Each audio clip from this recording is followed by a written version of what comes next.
उद्धरण चिन्ह। इमोशनल कहानी। माँ की देखभाल। माँ अस्पताल में एक बेड पर पड़ी थी। अस्पताल के बरामदे में उसके 2 बेटे और एक बेटी चिंता में टहल रहे थे।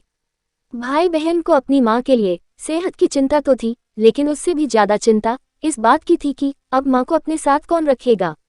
जब तक माँ स्वस्थ थी वह इन तीनों से अलग अपने पुराने घर में रहती थी, लेकिन अब ऐसा करना खतरे से खाली नहीं होता और ऐसा करने से समाज में तीनों बेटे बेटियों का नाम भी खराब होता।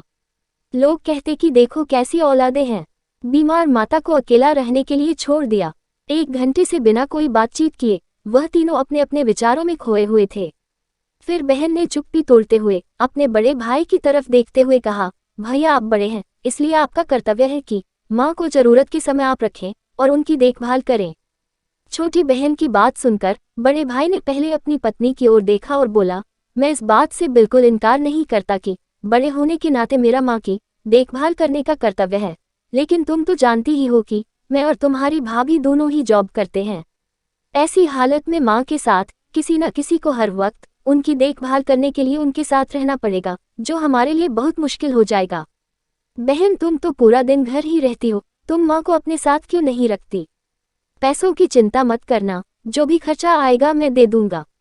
सुशील भैया आप तो जानते ही हैं कि मैं माँ से कितना प्यार करती हूँ, लेकिन आप ये भी जानते हैं कि मेरे ससुराल वाले कैसे हैं।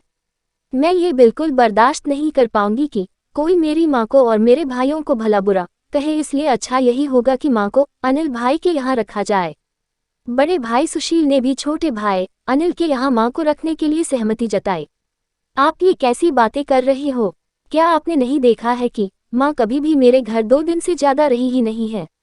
उसका मेरे यहाँ मन लगता ही नहीं है, फिर कैसे वह इतने दिन मेरे घर रह पाएगी? छोटे भाई ने अपनी असहमति जताते हुए कहा।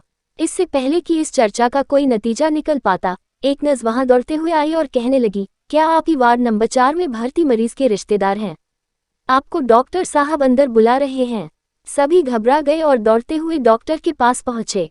डॉक्टर ने उनसे हाथ जोड़ते हुए कहा, आई एम सॉरी, मैं आपकी माताजी को नहीं बचा पाया। डॉक्टर की इस खबर ने सबके चेहरे पर झूठी मूठी दुख की परत तो चढ़ा दी थी, लेकिन सभी के दिल के किसी कोने में इस बात की खुशी भी छुपी हुई थी कि अब उन्हें माँ को नहीं संभालना पड़ेगा और माँ की वजह से उन्हें परेशान नहीं होना पड़ेगा। दोस्तों, छोटी सी यह इमोशनल कहानी ही समाज का सत्य है। यहाँ लोग ऊपर से जो दिखाते हैं वह अंदर से नहीं होते। जो माँ बाप अपने 4 बच्चों को बिना किसी शिकायत के बड़ी आसानी से संभाल पाते हैं, आगे चलकर जरूरत पड़ने पर यही 4 बच्चे मिलकर भी उन्हें नहीं संभाल पाते या नहीं संभालना चाहते।